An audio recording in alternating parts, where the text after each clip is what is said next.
stressed out. Remember, Serge is one of my best friends in the world, so I hear, even though I just met you, like, I'm I have stories on stories. Like, you lived with me for years.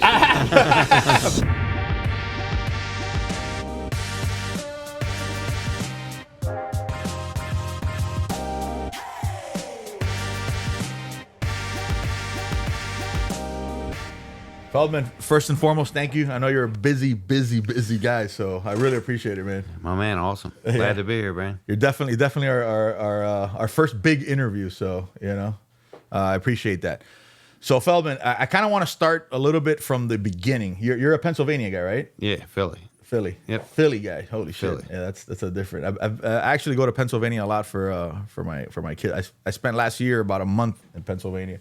Oh yeah. Yeah, and we got a lot of friends over there because of the wrestling thing. And you actually wrestled when you were a kid, right? Yeah, I wrestled in junior high school and high school. Junior high school. What school over there? Marple Newtown. All right. And I was an average wrestler, but I learned how to throw my hands. If MMA was big back then, I think I would have made a shot. Yeah, because you had the wrestling and then the boxing. Absolutely, man. Yeah, I got a buddy of mine that from Philly. Boom Boom Bachman. You know Boom Boom Bachman by any chance? Fred Bachman. You know Bachman? Yeah, he fought on Oscar De La Hoya's reality show. Yeah. So that's a really good friend of mine. He's got a brother too, Lance. He does have a brother, Lance. Yeah, and Lance is killing it, man. Yeah, Lance is killing it. And the marketing company and his Bachman's two sons are some of the top wrestlers in the country. Like crazy, aren't they? Yeah. It's surprise. Yeah. It's so that's funny, Bachman. Yep. So you started off wrestling. How'd you get into the whole boxing thing? I mean, my dad was a professional boxer. He trained 7 world champions. My mom got beat up real bad and became a quadriplegic. So she was left in a wheelchair, and my dad kind of turned my house into a training camp. My mom had to go somewhere else to live because she couldn't be taken care of. So I had fighters in my house since I was, 7 years old, all the way up through my whole entire childhood into my adulthood. Was raised by like 10 different men, 2 guys on death row, like crazy stuff. Shit. Yeah, man. I seen everything in my life growing up and into adulthood, so I'm pretty well rounded now. I seen it all, man. It's funny. It's funny when you get a guy like you that do you think that your street edge helps you in the business world? I'd fail without it. Yeah. So I wouldn't be here. Yeah. Just because I think I'm well rounded where I'm like, I use the street, I use the boxing stuff, like, what do you want to do? Like, you know what I mean? Like I use that. You're going 2 directions. The street edge, and very well educated, know how to talk to the right guys the right way. And it all just works out because, look, man, the top guys that are only just college educated and don't have any street cred, they want to be around someone that's been around it, right? Yeah. And the other guys, you need that because if not, they're going to walk all over you. Well, and I also think that growing up on the streets and growing up poor, it gives you you're a little bit more real, right? Like and you recognize who's real and who's not a little bit. It gives you that radar, right? A little bit more. So much, man. Like I don't talk fake. I don't do fake. I don't have fake around me. And when they are around me, they're not around us for long. I mean, I just want real. Like, and if I'm messing up, tell me I'm messing up. Do we curse on this thing? Absolutely. Yeah. So if I'm fucking up, tell me I'm fucking up. Like, tell me, right? Don't tell somebody else I'm fucking up. Tell me I'm fucking up. Yeah. Be real. I'm all about real. Yeah. And if you're not real, then fuck off. Yeah. And that people don't realize in business, it's like the tennis world. I always say it, and I've mentioned it in a couple of the podcasts. Like when I go to these, my daughter plays tennis. So when you go to these, so I'll get into a lot less issues with people at a wrestling tournament, at a jiu-jitsu tournament than I will at a tennis tournament, right? So these tennis parents have never been punched in the fucking face before. So they talk to you and they approach you just the way they approach you. They don't even get that safe distance. They get into your space a little bit because they've never been punched in the fucking face. I use that line all the time. And like my wife says, why is that guy acting like that? Never been punched in his fucking mouth. In the fucking face. Never been punched in his fucking mouth. Because if he did, he wouldn't be talking like that. He wouldn't. There's no way he would. Because I've been punched in the face by the baddest motherfuckers in the world, and I won't ever talk like that. Like, you just don't do it. You treat people right. When you are, you know, when you're a guy who's been through it and everything, you learn to respect people because you demand respect, right? So it's kind of like, you know, you wouldn't dare disrespect somebody because in your world, you know, you wouldn't accept even, you know, anybody to disrespect you. So you treat people. I just find that, you know, people that have been through it, you know, like yourself, it's just a different breed of person. 100%, man. I mean, I was out to dinner like 2 weeks ago with my wife, and this guy was acting like a jerk off. Like, I mean, a jerk off to the waiter. It was unbelievable. Right. And I was like, oh, man. I said, why are you treating this guy like that, man? Don't treat this guy like that. And he just turned around and minded his own business the whole night. But I was like, I was getting so mad. I was like, yo, I want to punch this guy in his mouth. Like, why isn't he treating people? All I'm saying is, like, why it's so easy to treat people right, and people don't do it. It's better. It's just it's almost easier. It's easier. Yeah. It's easier. Be nice, be kind, you know. I live on one thing, and I know we're going to talk about a bunch of shit, but I live on do the right thing. Like, do the right thing. Yeah. Just do the right thing. It's so much easier to do the right thing. Yeah. Because if you do the wrong thing, you got to remember everything that you did to cover up why you did the wrong thing. Just do the right thing. Yeah. I was a perfect example of that too. I was we were in a meeting at an 150-foot yacht. It was a big dinner table, and we were having dinner. You know, high level. You know the story. Surgeon laugh. So you know, I mean, it's you know, all wealthy people, the whole situation. And there was a guy next to me, a yacht broker guy, right? So fucking dressed like a yacht broker. You know what I'm talking about? They dress with fucking pastels and shit. You know, I'm like with the sweater wrapped around, that type of guy. And you know, we were all talking and everything, and he's sitting right next to him, and he threw I had just met the guy, and he threw like an insult, you know, in my direction, and I'm like, I look at him, I'm like, oh, that's interesting. Like, what the fuck? I don't know. You know, it's not. I don't know this guy for him to break that barrier. Right, you know. Right. I let it slide. He says it again, you know, and right during the meeting, I grab him, I put him to me, and I whisper real in his fucking ear. I go, dude, I'll knock you the fuck out. You talk to me one more fucking time in front of everybody, I'm gonna knock you the fuck out. And I look at him, and we just kept the fucking meeting, kept the meeting going.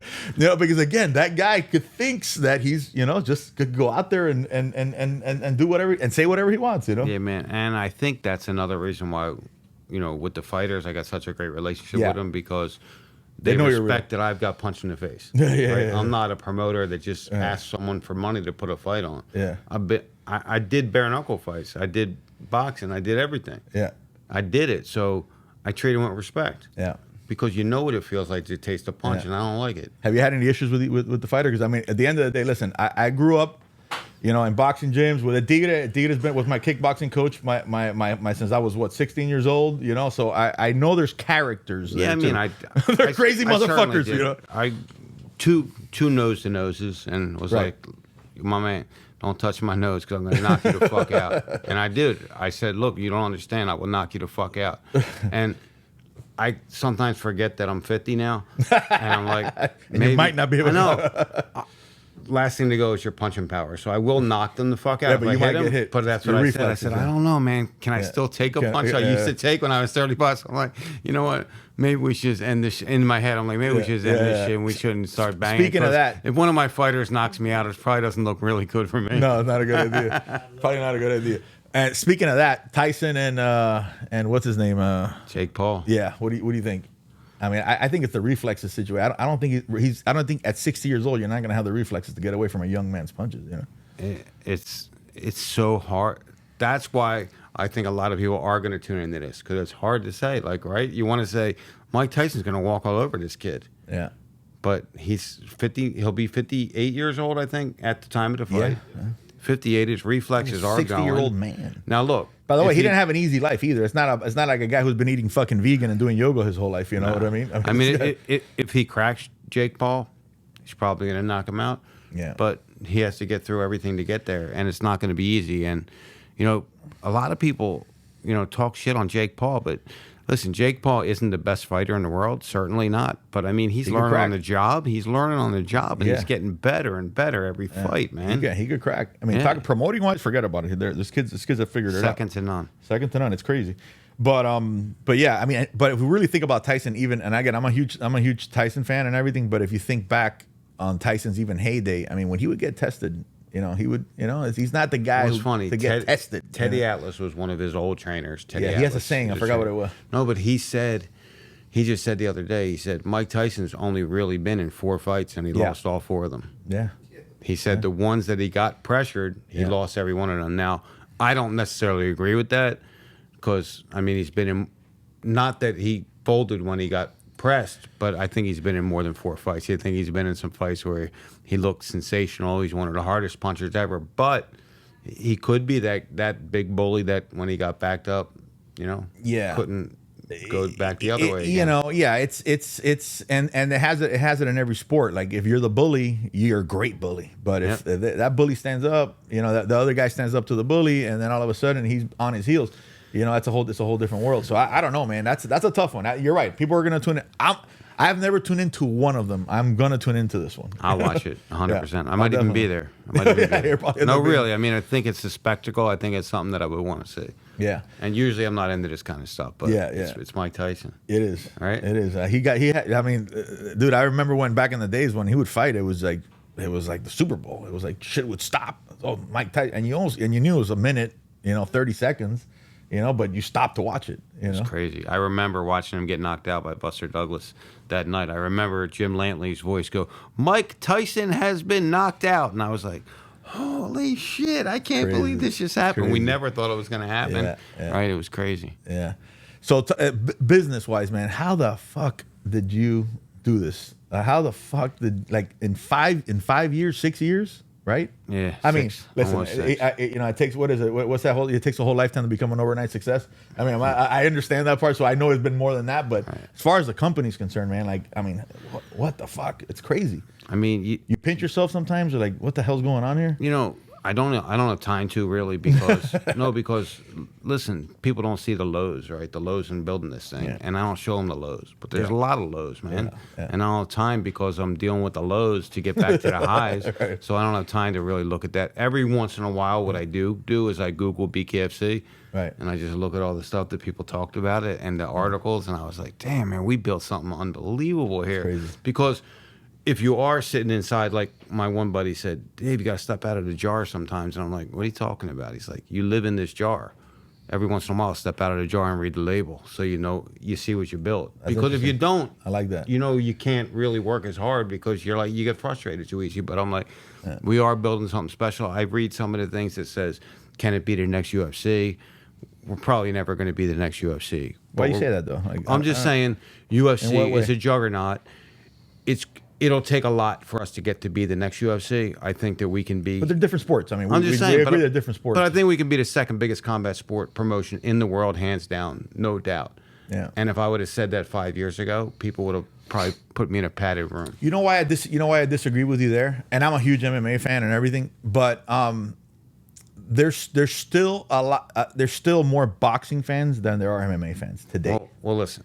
You agree with that part, though? You could be right. Yeah. Here's the thing. Forget boxing and forget MMA. Let's talk about why everybody's watching BKFC. Because it's relatable. Because guess what? If I go out and ask, and I do it all the time with investors, I ask people in the room, I go, do you know what Uma Palata is? Do you know what a Kimura choke is? No. Yeah. You know what a bare knuckle punch is? Yes. Every man, woman, little child, old man, old woman, black, white, Chinese, Hispanic, doesn't matter. They all know what a bare knuckle punch is. Right. They all get it. You don't need to explain it to anybody. You don't need to be there and go, oh no, he just took him down. And that's the point. You don't need to do any of that. But even more than that, the fans relate to it because they kind of say, man, I wonder if I could have done that when I was younger, right? Like it's a bare knuckle punch. And in a different way, just in life. They get up every morning and they get punched in the fucking face by life. And they have to say, am I going to lay back down or am I going to keep going every day? And I think that's why they relate to bare knuckle more than any other combat sport out there. And why do I say that it might not be as big? Only because I don't know the longevity of all the athletes. And once I know that in the next 2 or 3 years, then I'll know if it can be that big. Yeah, and it's like, it's the car accident thing too with fighting in general, right? Like nobody ever walks by a fighting. Oh, the guys are fighting and just keeps on going. Everybody stops. I mean, dude, on 72nd Avenue, the Starbucks on 72nd and US 1. I was with my son the other day, and dude, two guys just start fucking beating the shit out of each other, almost on the middle of the road. I mean, I parked my car and I just sat with my son and we just watched the whole thing. I mean, it was a long for a street fight. It was long because they kept on falling and getting up, and then they ended up falling into US1. I mean, it was crazy. So nobody walks through a fight, but walks by a fight. And again, so back to my theory on why I'm gonna respectfully disagree with you on BKFC, being bigger, is because there's still a lot more boxing fans out there, a lot more than MMA fans. So in theory, if you capture all of those guys' imagination, now boxing is doing a horrible job at boxing, right? I mean, and the system that works is the UFC system. You're the one running it. You're the one promoting. You're the one that wakes up every day in the morning and worries about the business, right? That's the formula that's working. So it just makes sense that you're gonna capture all those eyes, right? Yeah, I mean, boxing got contaminated, right? It got contaminated by the bad people, and there's a lot of bad people in it. And look, there's a lot of bad people everywhere. But we created our own ecosystem. We created everything inside of us. That can't be contaminated. And it can't be contaminated. Right. And when it gets contaminated, that's when I'm out. It's like it's not going to get contaminated under my watch, and we're going to always do the right thing. So listen, I'm not going to argue with you telling me we're going to be bigger than the USA, man. But I'm just saying I see us comfortably being in the #2 position in combat sports in 2 years, hands down, comfortably. I don't see anything else out there like it. And I'll tell you why. It's because of what I said, the relatability, but it's because of the sound too. Just that. Bang, you're like, whoa. Yeah. Right? Like everybody does it. Yeah. So talk about what you said about the car act. When you saw someone banging on the street, right? Yeah. Fighting each other on the street.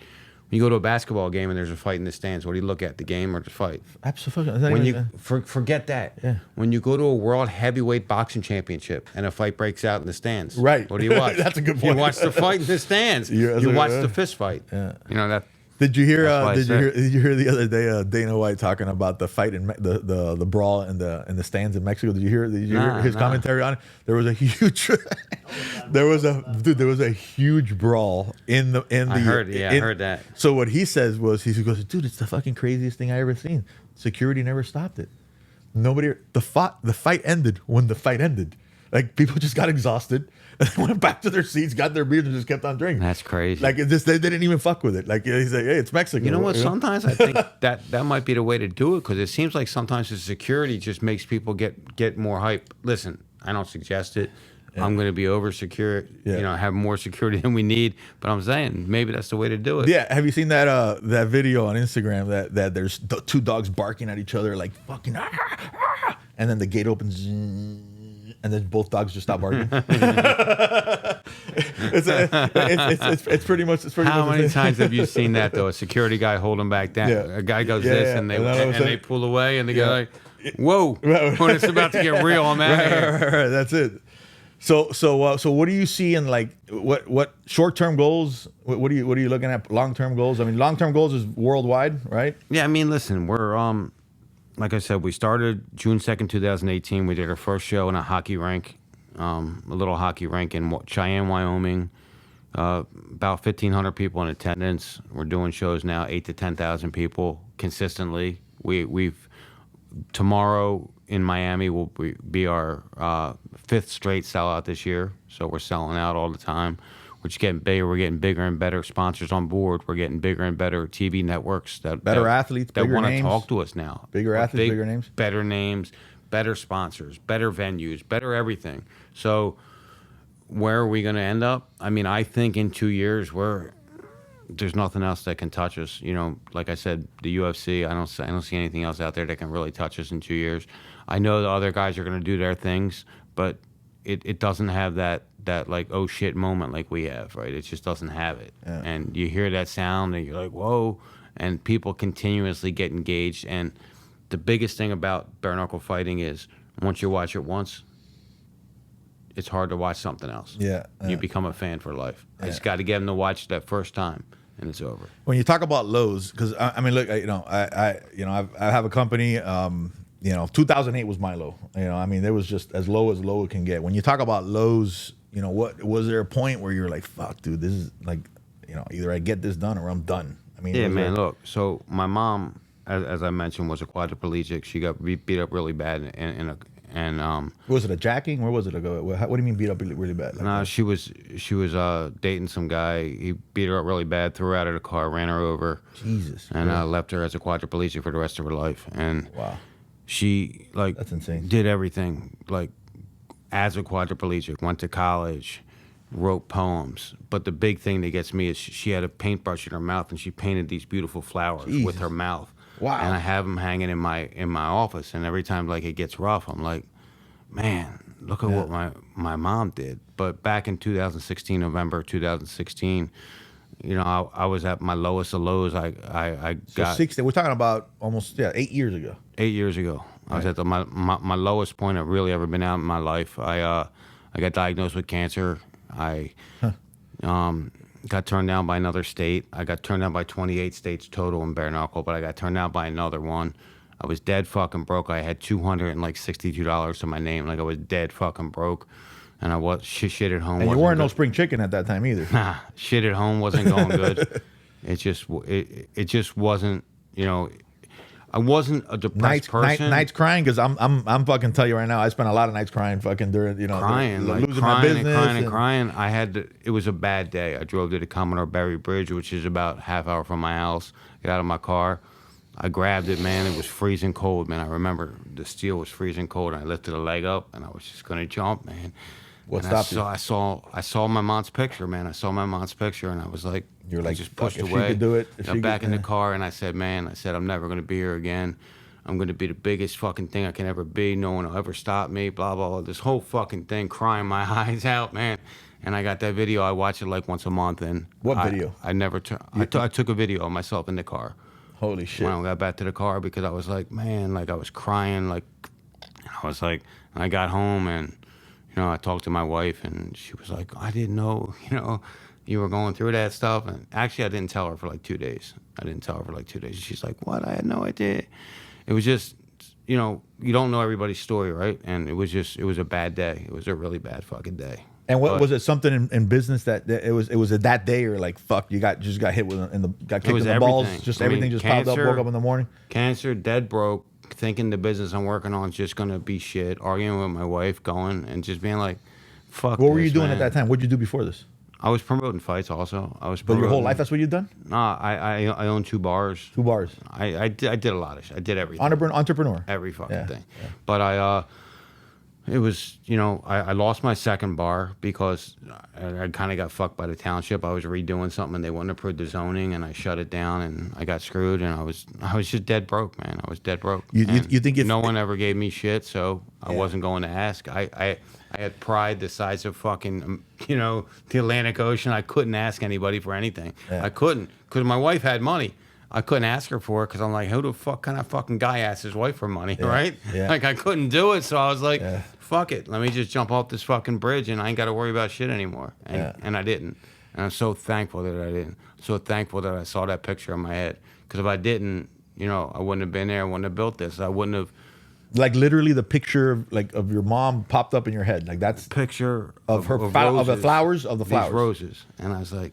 Like literally that, just like if it was a cartoon, it would have just popped up in a little bubble. Right. And I was like, she painted this with her mouth because and I'm here she being couldn't a fucking walk. pussy, right? Yeah, and I said, what? I'm quitting? I said, I'm not fucking quitting. And I remember I just pushed away, and I was like, you know, crying. And I got in the car, and I'm crying, and I'm like, all right, so retake. And I did it again because I was like crying, and I got the video, you know. And that video is what, you talking to yourself or you're talking to your mom? Not to myself. Talking to yourself. To myself.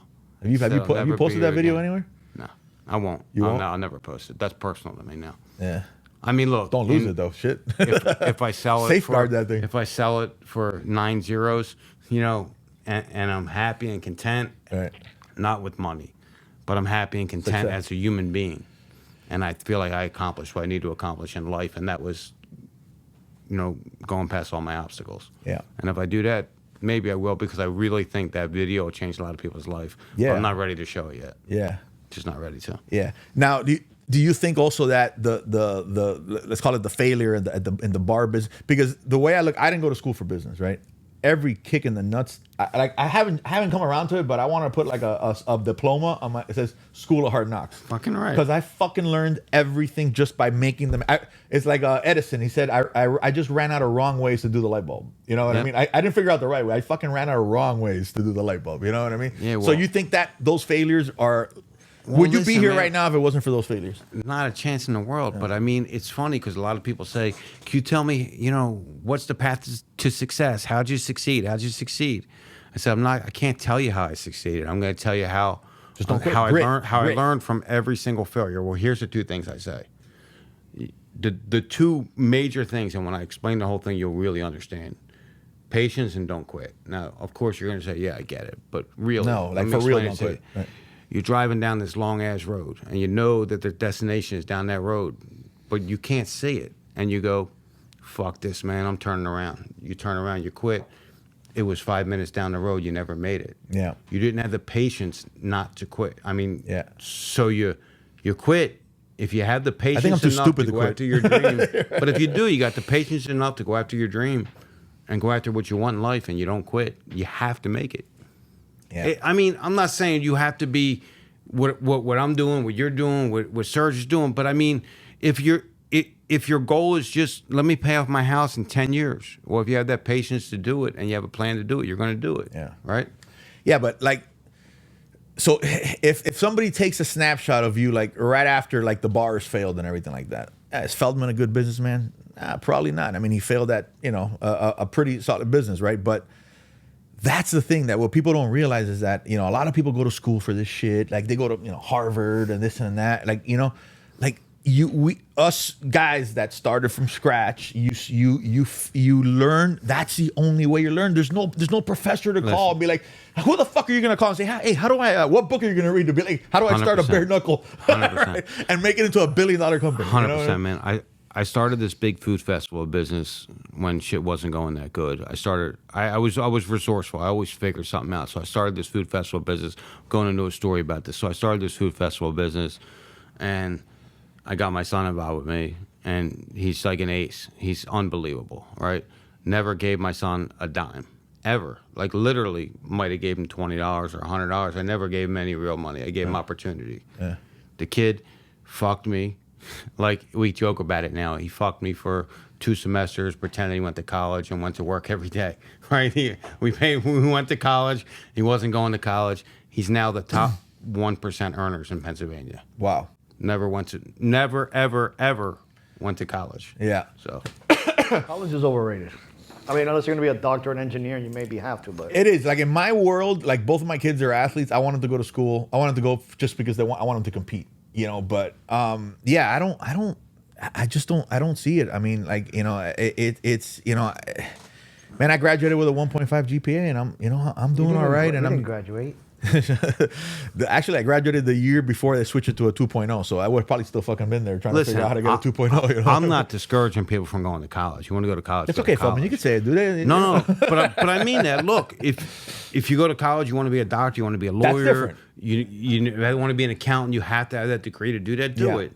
But I mean, nothing substitute hard work. Nothing in the world can substitute hard work. Nothing. Yeah. Well, and I just think that if you're gonna teach your kids anything, it's just to be tough, right? Because you gotta be able to survive. Resilience, grit, right? Grit. 100%. So that's the stuff, because people don't realize, like, man, like, yeah, you said it right now. Oh yeah, when the second bar closed, but you gotta put if we were doing a movie on Feldman, right?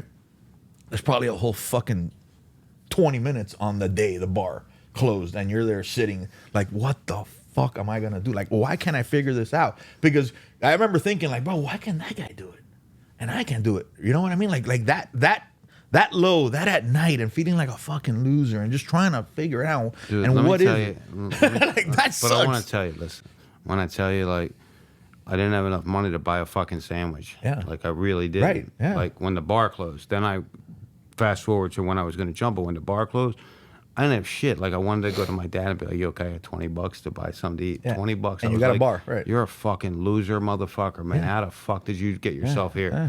But by trying. Dug Listen, out of it. I tell people all the time, man. I went from flying my own plane, right?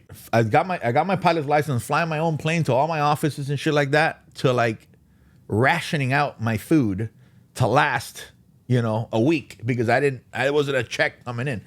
But never once, I'm telling you, this is what I tell people all the time. Never once, ever did I say that quitting come into the picture. It just fucking didn't. I'm not trying to act up. It fucking didn't. Yeah. And obviously, it didn't with you either. You know what I'm saying? And that one, you got one. Because listen, I had a panic attack at the airport. I had a panic attack at the airport. If I had a chance to jump out anywhere, I would have jumped that day. I remember crying like, oh my God.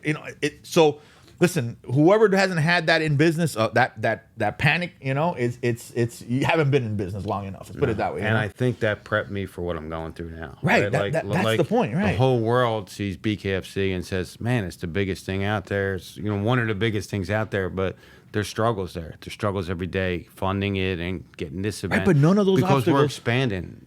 Right, but none of those obstacles are bigger than the fucking day the bar closed. Never. And you're like at fucking zero. Never ever. Right, like there's Never nothing. fucking ever. There's a saying in Scarface, right? When Scarface said, "There's nothing nothing you can do to me that Castro hasn't already done." Right? It's like it's a fucking most quoted movie ever. I heard. Yeah. Right? Like, if you think about it, like there's nothing anybody can do to me that there's nothing in business right now that's going to hurt more than Never. those 2 days that we mentioned. Never. And I'm sure there's Never. others.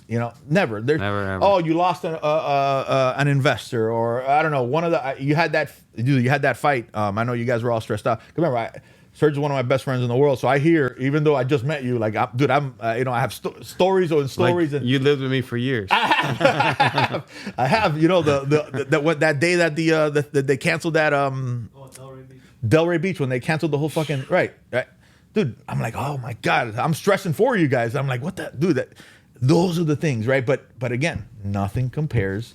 It gets better. It does, because like 2 years ago, anything bad that happened, 3 years ago, we'll say, it was a knife in me. It was like, fuck, man, I don't know how I'm going to survive this. Yeah. Now I'm like, I got a show on Friday. It costs It's about growth. Not tomorrow's show, but in general, I got a show on Friday. It costs $1 million, and I got 100,000 on Wednesday, and I'm like, I'll find it in 2 days, and I find it every fucking time I find it. Yeah. I just figure it out. I make it happen. And now, luckily, we're not in that position that we were there. But I mean, there were days like, listen, I did a huge fight at Wembley Arena in London. I flew to England without a dime. Jesus. $780,000 for that card. I didn't have a dime. Didn't have a dime. Literally had, I think, about $300 in our business account. And this company came in and bought us, and they didn't fund us in time. And I'm like, fuck, what are we going to do? So I'm like, hey, listen, I give you all my shares. Give me the money. If I can't pay you back, you keep all my shares. I'll figure something out. I mortgaged every single share I had of the company. So there's another thing that we haven't talked about, right? Balls. Right? Balls. Like what? Like, so if you had to, so again, if we're doing anything today, it's kind of figuring out the mind of a businessman, yeah, right? man. The mind of somebody who started from scratch and the grit that it takes, right? Sure. So like the balls, the self-confidence and the balls, right? Because you gotta just believe it. But I don't know if it's self-confidence all the time, because I do doubt myself. It's like I go, man, how did I get in this position again? But I go, and then I go, that shoulder, and this shoulder goes, man, fuck him, man. You're gonna find a way. You're gonna find a way. Yeah. But it's balls, because they say, it's a quote that says, an entrepreneur jumps out of a plane and builds a parachute on the way down. Right? You just do. You figure it out. I'm stealing that one. But you figure it out, man. I fucking love that one. I love that one. You do. You figure it out, man. And I haven't figured it out yet completely, but we're figuring it out every day. Every fight, every day, every weigh-in, every press conference. But yeah, you're putting your chips signing on the table. We're doing it. You're putting your chips on the table every month. Just going all in.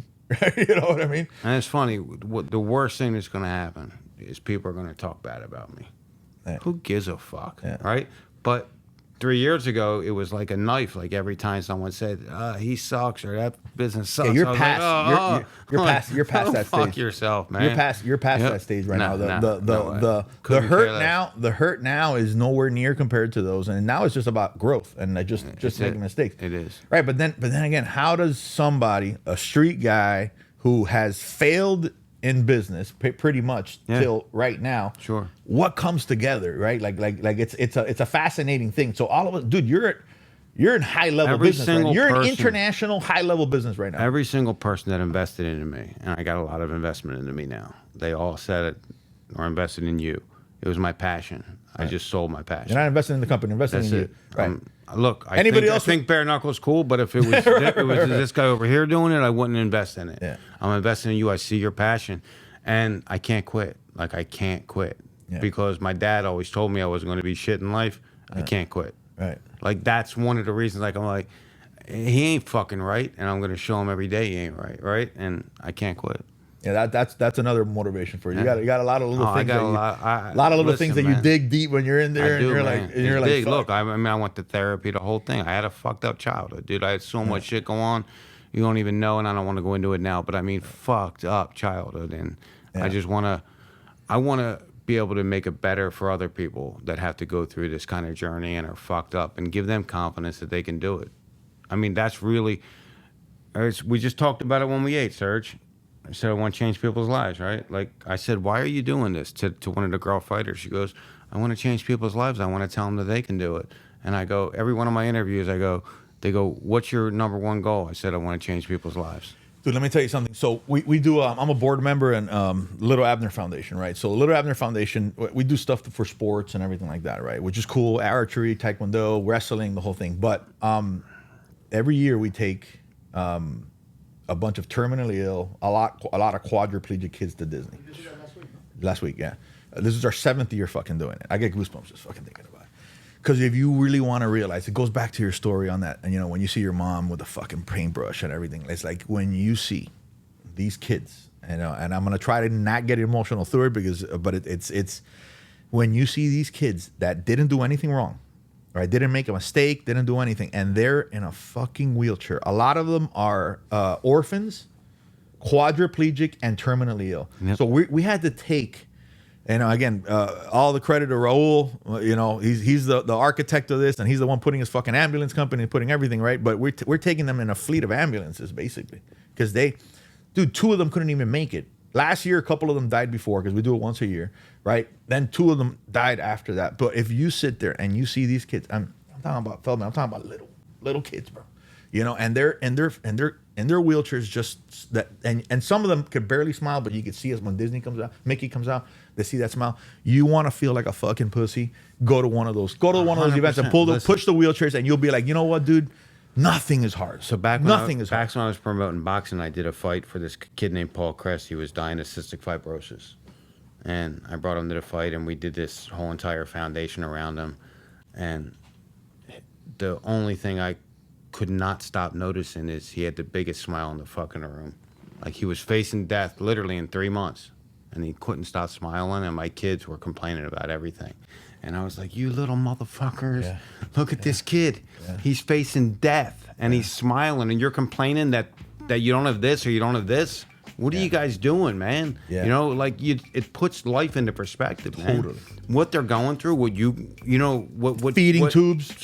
Unbelievable. I mean, man. Like, what do you call those bags for shit and piss? Bags. Those bags and everything. And that's why I take my kids there to push the wheelchairs. Yeah. I mean, that's our yearly reset. That's awesome. Right? Man. Like, push a wheelchair of a kid that can't walk, and it's gonna really make you appreciate shit, man. And that's part of life is really understanding how lucky we are. Because look, we've had it tough, but you know, it's we have life, and every day, you know, we're just getting better and better, and you know. So, Feldman, I know you got to go, man. So you got. No, man, it was great talking. I love having these real talks, to be honest with you, because it puts things in perspective.